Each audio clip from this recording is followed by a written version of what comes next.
Bismillah. Assalamualaikum warahmatullahi wabarakatuh. Waalaikumsalam. Kabarnya teman-teman, selamat kita balik lagi di tempat ngobrol kita. Insyaallah di sini kita bakal ngobrolin banyak hal yang sudah bermanfaat. Jadi kalau Pak kasih tahu kemarin tempat kita ini, namanya titik balik. Balik kemana? Balik ke jalan yang benar. Pokoknya yang terbaik lah. Semua pasti pengen balik. Bahkan gua itu pernah dengar dari kecil kita itu dengan baik. Pulang. Pas SD. Berbunyi pulang. Senang yang tak ampun. Sampai sekarang Buru-buru main ya? Kerja masih ditunggu apa? Ditunggu lah. Kapan balik? Iya, orang tua juga nungguin anaknya pulang. Itu memang harusnya kita tunggu ya. Maka memang kapan kita balik? Harus dipersiapkan ya. Benar, dipersiapkan. Di sini tempat obrol kita di dua tuku kopi bersama ownernya yang langsung semoga usahanya terus berkah. Amin. Dan bersama Opa nih yang selalu membimbing kita. Sudah yang biasa Sharing. lagi viral saat ini. Jadi di negara Konongan Oh iya. itu ada tagar namanya kabur aja dulu. Ya pernah dengar ya? Ternyata itu tuh fenomena yang mencerminkan keinginan generasi muda, khususnya di negeri Konongan ya, untuk mencari peluang di luar negeri. Karena mungkin jenuh yang keadaan di negerinya, ya. Tapi kalau di Indonesia itu aman. Cuman kalau gue lihat ini nggak benar ya, kabur ya. Biasanya kalau kita habis melakukan sesuatu yang salah gitu, contohnya mencuri lah ya, habis masuk rumah orang ketahuan kabur ya. Artinya itu tak benar kalau gua pulang lagi kan, ya kan? Boleh nggak sih lari dari masalah itu tanpa menyelesaikan terlebih dahulu? Boleh nggak sih? Ya jawabannya sebenarnya nggak pas ya.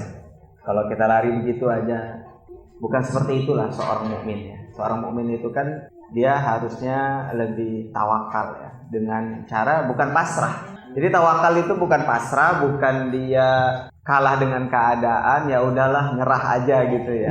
Tetapi dia ada usaha, ada praktek yang bisa dia jadikan solusi agar dia keluar dari masalah yang dia hadapi gitu kan. Makanya faiza azamta fatawakkal ala. Kalau kalian dapat komitmen untuk menyelesaikan masalah itu, maka fatawakkal ala Allah. Harus betul-betul tawakal. Tawakal itu apa sebenarnya? Tawakal itu menyerahkan hatinya dan tetap berusaha. Bukan berarti pasrah dengan keadaan gitu kan. Bukan berarti kalah dengan keadaan. Bukan berarti dia nyerah dengan keadaan yang dia hadapi di kehidupan dia. Tetapi dengan cara dia berusaha sembari menyandarkan hatinya kepada Allah. Bukan berarti dia akhirnya malas-malesan, nggak mau gerak, mager gitu ya, scroll HP aja, nggak ada manfaat. Tapi juga nggak ada tindakan yang nyata buat dia kan. Nah ini ya disebut dengan tawakal yang benar gitu kan. Contohnya nih, kabur aja dulu. Gara-gara apa? Susah ekonomi kan. Betul nggak sih? S1, S2 nganggur gitu kan. Stres. Kabur aja dulu itu kalau nggak ada persiapan dan tidak tawakal tadi, itu jadi negatif. Jadi negatif. Apalagi laki-laki ini umur 20 tahun, 30 tahun jadi benalu di keluarganya kan.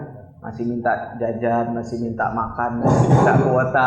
Kayaknya nggak pas banget gitu. Apalagi anak muda yang punya value gitu ya, punya nilai, kemudian dia nyusahin keluarganya ya kayak jadi benalu gitu ya, nggak manfaat. Ya seperti itu kan, kabur aja dulu itu jadi solusi kalau dia ada tawakal sebenarnya. Kalau dia lari dari tanggung jawab, kemudian juga tidak berusaha dan tidak menyandarkan hatinya kepada Allah, tidak tawakal tadi, ya percuma juga, kabur aja dulu gitu. Dia akan bermanfaat kalau dia betul-betul tawakal. Makanya kan konsep itu seperti burung lah. Orang nyari rezeki kan seperti burung. Yang penting dia keluar usaha dulu, sembari dia banyak doa kepada Allah gitu kan. Ya, kalau dalam hadisnya itu kan, lau annakum tatawakkaluna haqqa tawakkuli, seandainya kalian bertawakal dengan sebenar-benarnya tawakal, la razaqakum kama yarzuqut thair, maka kalian akan diberi rezeki oleh Allah sebagaimana burung itu mendapatkan rezeki. Tagdu khisaman wa taruhu bitanan. Yang dia keluar di pagi hari pulang dalam keadaan kenyang, bahkan bisa ngasih anak-anaknya. Tawakal yang benar itu gitu, bukan pasrah, bukan nyerah. Jadi kabur aja dulu, bisa benar, bisa bagus tuh. Karena memang di Konoha ini kan susah. Di Konoha bukan di masa sama burung gitu ya. Ya. Jadi lihat keadaan, kaburnya aja dulu itu dia punya skill nggak? Kabur aja dulu nggak tahu bahasa, yang mau dia ya, sama aja tiba-tiba jadi operator judi online gitu kan. Di luar negeri kan, malah jadi korban prostitusi dan sebagainya. Na'udzubillah. Jadi harus benar-benar ada persiapan, ada bekal. Bahkan kabur itu harus punya tanggung jawab yang lebih besar. Oh, benar. Iya, karena kehidupan dan keadaan lebih keras di luar biasa. Contohnya Nabi Yunus, ada gua pernah baca Nabi Yunus alasan kabur saja. Padahal tanggung jawabnya belum selesai. Artinya orang-orang yang kabur ini juga beresiko sebenarnya. Dan buat ujian lagi ya, seperti Nabi Yunus ya. Jadi kalau memang siap, ya coba aja kabur. Jadi pulang mau hasil. Ya benar, masya Allah. Jadi kabur ini jadi sebenarnya sama dengan orang hijrah. Orang bilang mungkin ya bahasa orang kabur, tapi bukannya ini hijrah kok.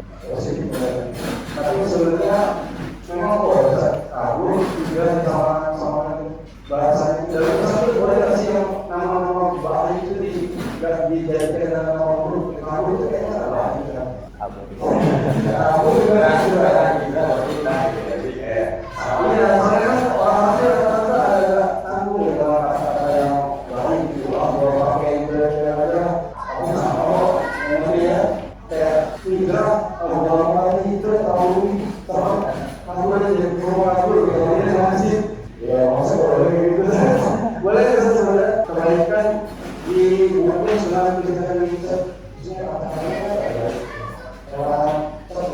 ya pakai bahasa yang bagus lah ya kan. Karena kan konsepnya man kana yu'minu billahi wal yawmil akhir falyakul khair. Barang siapa yang beriman kepada Allah, beriman kepada hari akhir, maka hendaklah dia berkata yang baik. Nah, untuk bahasa yang lebih halus itu memang hijrah aja gitu lah ya.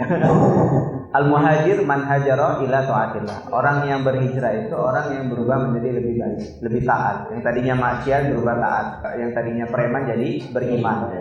Artinya nggak ada masalahnya kalau dia memakai bahasa yang lebih baik, lebih santun, lebih sopan ya. Makanya habis sholat kita disuruh apa? Fa idza qudiyatis sholatu fantashiru fil ardh. Apabila sudah sholat, sudah selesai nih ibadah kepada Allah, apa suruh zikir, terus wirid, dan yang enggak, apalagi anak muda.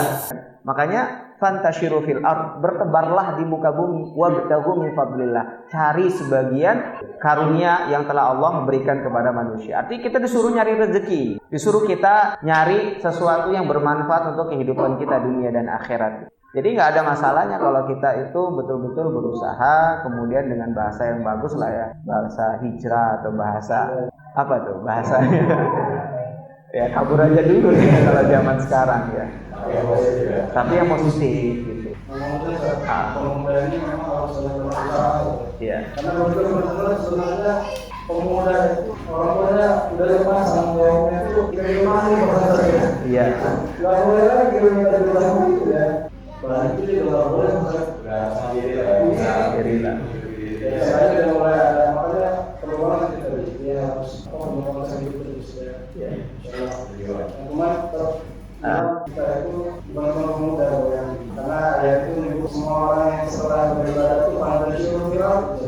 Bertebaran, ini suruh kemana aja lah, bebas. Tapi juga bertarung kalau tidak. Mencari karunia Allah. Itu kayaknya perintah ya. Artinya secara langsung juga semua itu diminta untuk jadi orang kaya sebagainya. Biar nggak kabur. Karena kayaknya masalah yang kabur itu, wah, iya. Jadi kayak aku uangnya benar-benar nggak mana ya. Ya sebab pikiran lancar, hati tenang, mau di udah betul.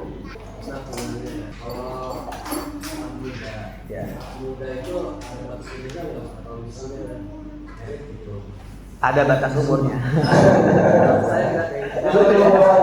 Jadi umur ya dari dia akil baligh Kalau dalam sebagian pendapat ulama itu 15 tahun ke atas.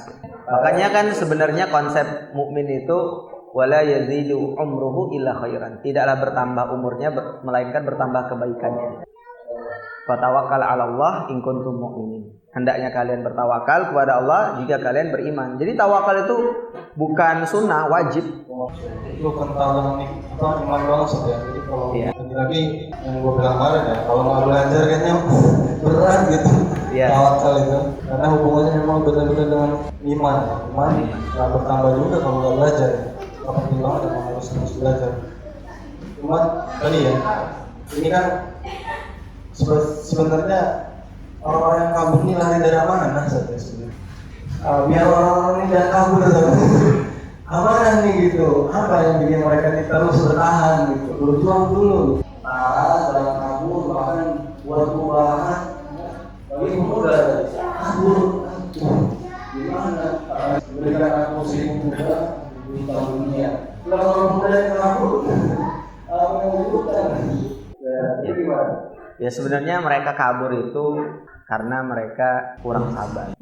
Kurang sabar menghadapi kenyataan. Karena sebenarnya setiap manusia itu pasti punya masalah. Kata Allah kan walanabluwannakum bisyai'in minal khaufi wal ju'i wa naqsin minal amwali wal anfusi wat thamarat. Manusia itu pasti akan diuji, pasti akan mendapatkan ujian dari Allah bisyai' dengan sesuatu. Minal khauf yang pertama dari rasa khawatir. Ini kadang orang baru lulus kuliah nggak sabar. Aduh, nanti apa kata orang S1 kok malah jualan es cendol gitu kan, malah jualan gorengan gitu kan, nggak sabar, gengsi gitu kan. Dia belum berusaha nih, baru buat proposal untuk dia ngelamar gitu ya, surat lamaran kerja, kedua PT gitu kan, ditolak dua-duanya.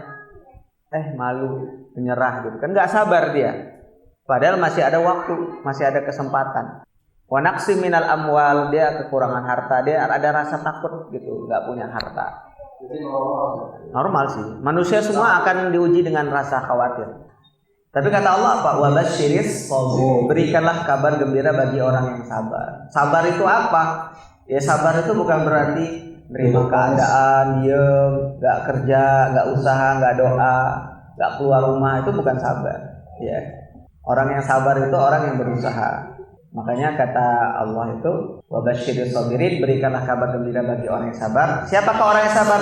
Alladzina idza asabatuhum musibah, ketika dia dapat hal yang enggak enak, ya, qalu innalillahi wa inna ilaihi raji'un.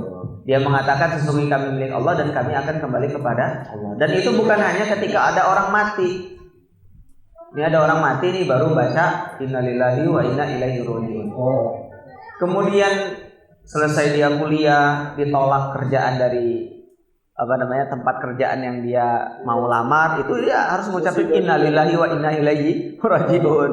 Allahumma ujurni fi musibati, Allah berikanlah pahala terhadap musibah yang menimpa aku, ditolak kerja gitu kan. Wa khlif li khairan minha, dan gantilah dengan yang lebih baik. Bisa jadi dia ditolak sama perusahaan A, diterima dengan perusahaan B yang gajinya lebih besar, yang gajinya lebih tinggi, yang penghasilannya lebih oke daripada perusahaan yang A tadi, dan mungkin kehidupannya lebih enak nanti. Maka dia harus terus sabar tadi. Sabar tadi apa?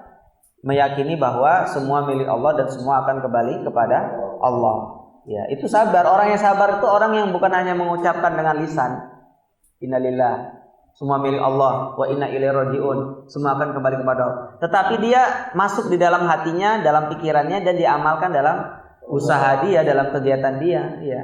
Maka tadi sebenarnya orang-orang yang kabur aja dulu itu nggak sabar, benar nggak sabar? Ibunya sama sahabatnya kalau saya, suaminya meninggal, baca itu ganti nama semua. Iya, Ummu Salamah. Iya, Ummu Salamah. Jadi ketika suaminya meninggal di peperangan, kemudian Ummu Salamah itu mengucapkan Allahumma ujurni fi musibati wa qlifli khairan minha. Ya, setelah innalillah ya. Jadi dia mengatakan, ya Allah, tolong berikan pahala terhadap musibah yang menimpaku dan gantilah yang lebih baik. Adakah yang lebih baik dari suaminya, Ummu Salamah? Ada. Ternyata siapa? Nabi Muhammad gitu kan, Rasulullah. Gitu juga yang perempuan-perempuan nih, misalkan sudah ada komitmen sama seorang laki-laki gitu kan. Ternyata laki-lakinya mutusin hubungan gitu kan. Waduh, berat kan nih? Ya. Apa yang perlu diucapkan? Innalillahi wa inna ilaihi rajiun. Sesungguhnya kami milik Allah dan sesungguhnya kami akan kembali kepada Allah. Kemudian tambah tadi doa Ummu Salamah. Allahumma ujurni fi musibati, ya Allah berikanlah aku pahala terhadap musibah yang menimpaku, wa khlif li khairan minha, dan berikan aku ganti yang lebih baik. Bisa jadi nanti yang kedua laki-laki yang dia PDKT, yang dia punya komitmen untuk menikah gitu kan, siapa tahu gitu kan, ternyata lebih soleh, lebih ganteng, lebih kaya, lebih penyabar, lebih perhatian gitu kan. Yang penting doa tadi, makanya itu masih ada tawakal ya kepada Allah Subhanahu wa taala. Tawakal itu kan bukan pasrah, tapi dia tetap usaha gitu kan, tetap nyari gitu kan, tetap ikhtiar, tetap menggantungkan hatinya kepada Allah. Jomblo, gajinya baru UMR juga kadang nggak nyampe, kadang dapat, kadang enggak, job itu ya. Hah? Nggak dosa ya. Iya. Daripada pacaran gitu ya. Karena kemarin kita udah bahas kan, maksiat itu yang menghalangi keberkahan hidup kita. Malah kalau kita pacaran malah susah dapat jodoh yang baik. Kadang juga anak-anak ini yang masih muda-muda ini ditahan sama ayah ibunya sih. Dia udah matang, udah punya pekerjaan, cuman gara-gara belum punya rumah misalkan, atau cuman gara-gara baru UMR nih. Padahal ibu bapaknya kan ya udah punya gaji juga. Anaknya ini baru UMR, belum bisa kamu nikah. Bermaksiat kepada Allah. Nih orang tuanya dapat dosa, ini orang tua yang menahan-nahan anaknya nikahin. Iya betul. Baru ada teman tua yang nikah, yang berkali-kali itu orang tua itu dalam sini, karena kamu tuh belum mampu nikah. Udah 30 tahun, dia belum mampu nikah. Belum punya rumah sebenarnya. Tapi dia tuh masuk akal, dia terus berusaha, dia berdoa terus terpintuan gitu. Akhirnya ibunya tiba-tiba atas sisi Allah tuh dia lupa nanti. Ya, jadi langsung siapa yang boleh kamu bekal teman sekarang yang dari berbeda ternyata itu sekarang langsung dilamar nikah. Masya Allah. Itu terus prosesnya. Jadi prosesnya cukup lama. Jadi kita akal itu beneran ya. Tapi di sini kayaknya udah nikah semua ya. Mungkin ada. Kalau di sini kalau di sini ya. Ini kok tiba-tiba ke pernikahan ini? Ya, saya udah tahu pernikahan. Iya. Nikah juga. Gua dari sini itu di beredar ternyata tidak ada tahu apa bayarnya karena bulan seribu. Gengsinya ya. Memang itu masalahnya ya. Jadi sebenarnya nggak sabar ngomong orang tuh ya. Dari manusia khususnya pemuda begini, gue itu hidupnya itu selalu dikontrol dengan omongan orang. Padahal gue yakin banget pasti kita berbuat baik, ada yang suka berbuat buruk, ada yang suka. Kembali juga ada yang suka, ada yang suka itu biasa saja. Cuma tadi nggak sabar kan kata orang. Kalau dari kita ada adopsi buat teman-teman juga yang benar di sini mungkin biar terus bisa sabar dari orang-orang yang pedes-pedes ini dengan itu dia gitu. Ada Tipsnya satu aja sih. Man za'ima annahu salima min kalamin nas fahuwa majnun. Barang siapa yang dia menyangka dirinya akan selamat dari komentar orang lain, maka dia adalah orang gila. Ya, selama dia waras pasti ada orang yang nggak suka. Sebaik apapun ada orang yang nyinyir. Seburuk apapun ada orang yang dukung. Ya. Buktinya itu aliran-aliran sesat di MUI itu data Indonesia ada 300 nabi palsu. Tapi ada aja pengikutnya walaupun satu orang. Jadi seburuk-buruknya orang ada yang suka, sebaik-baiknya orang ada yang nggak suka. Nabi Muhammad coba kurang baik apa? Ditimpukin, dilemparin, diludahin, bahkan sampai berdarah pelipisnya. Padahal dia datang mau ngasih hidayah kan, mau ngasih ilmu, mau menyelamatkan orang dari neraka masuk ke dalam surga. Ya, itu Nabi Muhammad nggak selamat dari omongan orang. Kita siapa? Bukan nabi, bukan rasul, bukan orang soleh, bukan orang yang punya akhlak mulia gitu. Masa kita nggak mau dikomentarin sama orang gitu kan? Yang penting kita tetap memulai itu karena Allah. Jadi kita nggak perlu berhenti karena manusia. Kalau kita memulai karena Allah, dinyinyirin manusia, kita insya Allah nggak akan berhenti dari amal soleh yang sudah kita jalani gitu kan.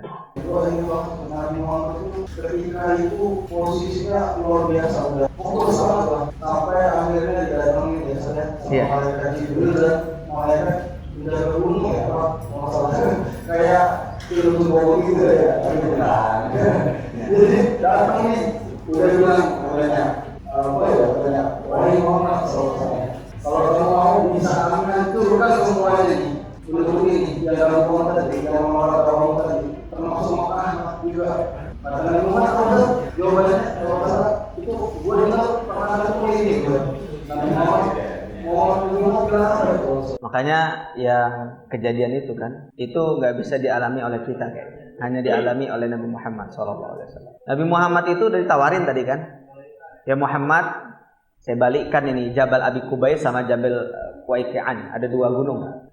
Ditawarin gitu kan untuk ditimpakan kepada orang-orang yang di Taif. Kata Nabi, jangan. Allahumma hdi qaumi, ya Allah berikanlah hidayah kepada kaumku, fa innahum la ya'lamun. Sesungguhnya mereka adalah kaum yang tidak mengerti, belum paham. Asallah yukhrij min aslabihim zurriyatan man ya'budullah. Bisa jadi nanti ada keturunan mereka, anak mereka, cucu mereka yang nanti akan beribadah kepada Allah. Mungkin orang tuanya nolak, mungkin bapaknya, ibunya tidak beriman kepadaku, tapi bisa jadi anaknya atau cucunya atau cicitnya nanti mereka beriman kepada Allah. 100% sekarang di Taif semuanya muslim. Kenapa? Karena kesabaran Rasulullah, akhlak Rasulullah yang mulia ya. Udah disakiti malah dibalas dengan doa yang luar biasa, dan Allah kabulkan doa itu. Nabi Muhammad SAW mengajarkan akhlak yang luar biasa. Ini jadi pelajaran buat kita. Jadi orang sebaik apapun ada aja yang gak suka. Tapi jangan berhenti dari dakwah. Karena kita memulai karena Allah, jadi kita gak perlu berhenti karena manusia. Begitu juga dengan bentuk apapun dari amal-amal soleh. Gak mesti hanya dakwah ya. Kayak orang nikah nih, sudah 10 tahun nikah. Nikah karena apa? Karena cantik, cantiknya hilang nanti. Nikah karena ganteng, gantengnya hilang. Nanti ada fase keriput semua gitu kan. Kendor semua gitu kan. Iya kan. Kemudian ya pokoknya nggak ganteng lagi lah, nggak cantik lagi. Tapi kalau kita nikah karena Allah, kita mungkin disakiti dengan omongan pasangan kita, kita mudah bersabar. Karena kita menikah bukan karena pasangan kita, bukan karena kecantikan dan kegantengan pasangan kita, tapi karena Allah Subhanahu wa taala. Karena kita niatnya adalah ibadah kepada Allah. Jadi kalau kita sholat ke masjid sehari 5 waktu gitu kan berjamaah, ada yang nyinyirin, titip dulu ya, gitu, titip gitu. Ada orang yang nggak sholat kemudian titip dulu ya, ya kan banyak orang kayak gitu kan, titip dulu gitu. Nggak usah kita tersinggung. Alim banget loh nih. Amin gitu. Apa ada orang yang malah nyinyir kan, so alim lu nih sholat terus ke masjid, padahal lu aja main judi online gitu kan, lu aja masih suka pacaran gitu, ngapa lu sholat terus? Kan ada nyinyir gitu kan. Itu nggak masalah. Jadi kita nggak perlu berhenti dari omongan-omongan orang lain. Kayaknya di dunia ini nggak ada yang selamat. Tapi memang sakitnya tuh di sini sih kalau diomongin. Iya. Makanya kembali lagi ke konsep awal, man za'ima annahu salima min kalamin nas fa huwa majnun. Barang siapa yang mengira dirinya akan selamat dari omongan orang lain, dia orang gila. Tapi gua perhatiin banyak orang itu keliru. Gua juga dulu ngerasa apa yang maksud sabar itu belum dapat musibah gitu. Sabar itu orang banyak ngomongnya ngerasa sabar itu ketika dapat musibah aja. Padahal gua pernah dengar sabar itu sebenarnya bukan cuma saat kena musibah kan ya. Yeah. Jadi kalau salah ada 3, cerita apa bisa jelasin cara cinta. Sabar itu apa yang cuma pas dapat musibah aja. Sabar itu sebenarnya bukan musibah aja. Itu tingkatan yang paling rendah. Macam-macam sabar itu kan ada 3 secara umum ya. Sabar dalam ketaatan. Sabar untuk menjadi orang yang taat kepada Allah itu tingkatan pertama. Nah ini yang paling berat sebenarnya. Sabar dalam ketaatan. Dan ini nggak mudah. Kita bisa berbicara ngomong, oh iya sabar dalam ketaatan. Prakteknya belum tentu bisa. Kita ngomong sabar dalam ketaatan, coba kita prakteknya. Belum tentu bisa sabar dalam ketaatan kepada Allah. Atau yang kedua, sabar dalam menjauhi maksiat. Sabar untuk tidak melakukan dosa. Nah itu juga bagian dari sabar. Tidak maksiat, tidak melakukan dosa itu bagian dari sabar. Baru yang ketiga nih, yang terakhir, sabar menerima musibah. Ya, itu paling rendah. Tapi yang paling berat itu sabar dalam taat dan sabar dalam menjauhi maksiat. Jadi kayaknya karena mau ya sebenarnya saya udah nolak ya. Iya. Makanya mungkin itu di urutan 3 karena itu ada 3 masalah aja. Sebenarnya kita marah-marah dulu langsung berkata ya. Udah kok nih, marah. Emang kakinya hilang lagi. Motornya tetap ya. Makanya itu memang masalah. Makanya kalau kita mau masuk surga harus sabar. Wa man sholaha min abaihim wa dzurriyyatihim. Masuk surga itu bareng-bareng. Ya, jannah yadkhulunaha. Dimasuki sama keluarga besar. Kita ini nanti masuk surga enggak sendirian, bareng keluarga kita insyaallah. Wa man sholaha min abaihim, bersama ayah-ayah kita, ibu-ibu kita yang soleh dan soleha, wa dzurriyyatihim, anak-anak kita, keturunan kita yang baik, yang beriman, yang beramal soleh. Kemudian salamun alaikum, ada malaikat yang nyambut di pintu surga itu, selamat bima sabartum fa ni'ma uqbadar, karena kalian telah sabar. Jadi sabar itu yang akan menggiring kita tadi masuk ke dalam surga bersama keluarga yang kita cintai. Ya, semacam kunci, karena sabar itu kan sabar dalam taat, sabar menjauhi maksiat, sabar dalam menerima takdir yang buruk gitu kan. Tiba-tiba dapat suami yang suka isep gele. Apa? Ganja ya? Gele itu apa sih? Iya, atau minum tuak tiap hari, tuak terus gitu kan. Lebih baik minum di Dotoku gitu kan. Iya, office Dotoku. Silakan kawan-kawan ya, kita datang ke sini. Iya, masuk gitu lah. Bantu promosi karena yang punya orang soleh insyaallah. Artinya ada aja nanti takdir yang buruk. Jadi itu sabar yang perlu kita pahami ya. Makanya kata Allah, wasta'inu bis-sabri was-shalah. Mintalah pertolongan dalam hidup kita ini dengan apa? Minta tolong dengan harta kita, bukan ilmu kita, bukan dengan relasi kita, bukan dengan keluarga kita, bukan dengan teman-teman kita, bukan. Tapi bis-sabri. Pertama kali itu minta tolong terhadap kehidupan yang kita jalani di dunia ini dengan apa? Dengan sabar. Sabar apa? Sabar dalam taat, sabar dalam menjauhi maksiat, sabar dalam menerima musibah.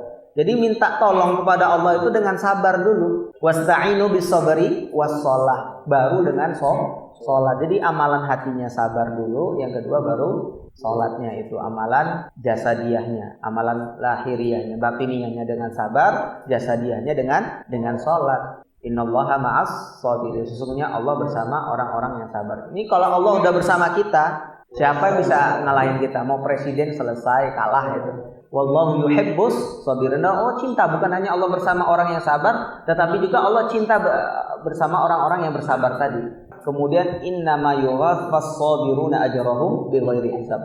Allah kasih pahala tanpa batas kepada orang yang bersabar.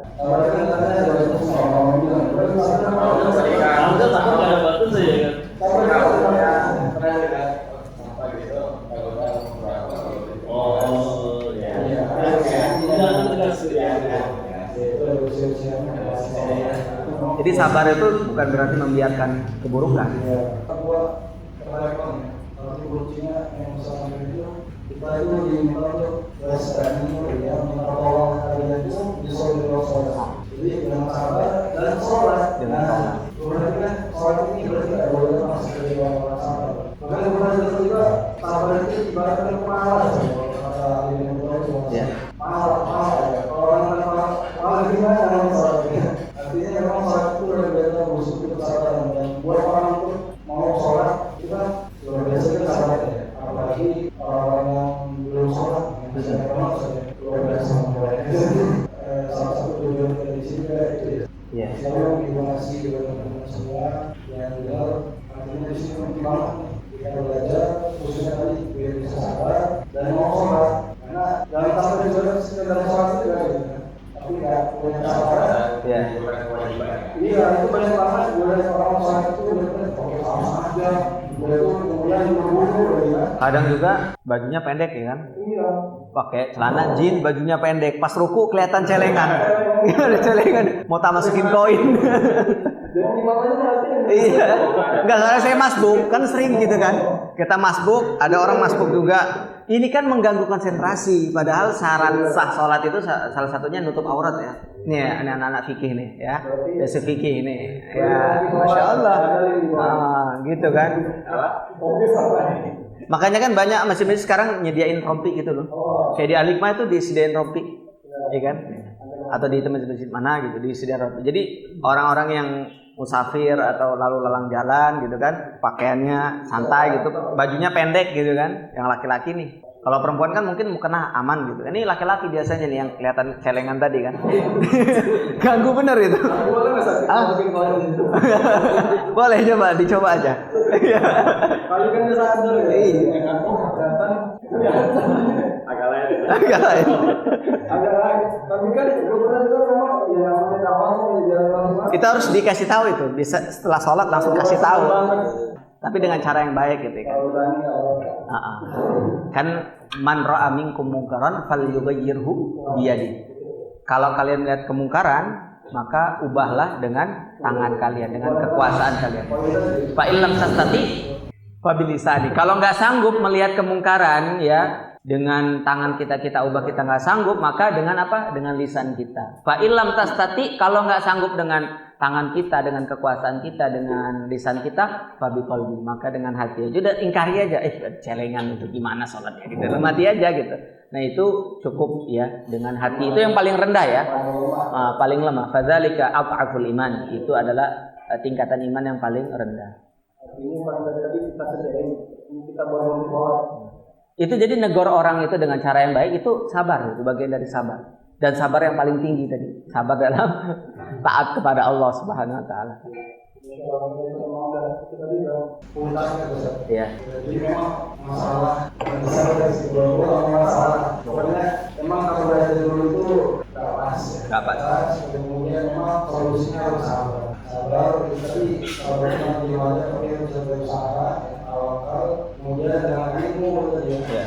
Dan nggak tahu tadi orang-orang yang mau sabar itu belum ada. Kalau tidak sabar, maka kita boleh terus belajar gimana kita bersabar dan mau sholat. Kalau pagi sholat pagi Ya, wajib dulu. Ini alhamdulillah ya, jadi banyak ilmu kita dapat. Kalau kita awal kita yang kedua ini, semoga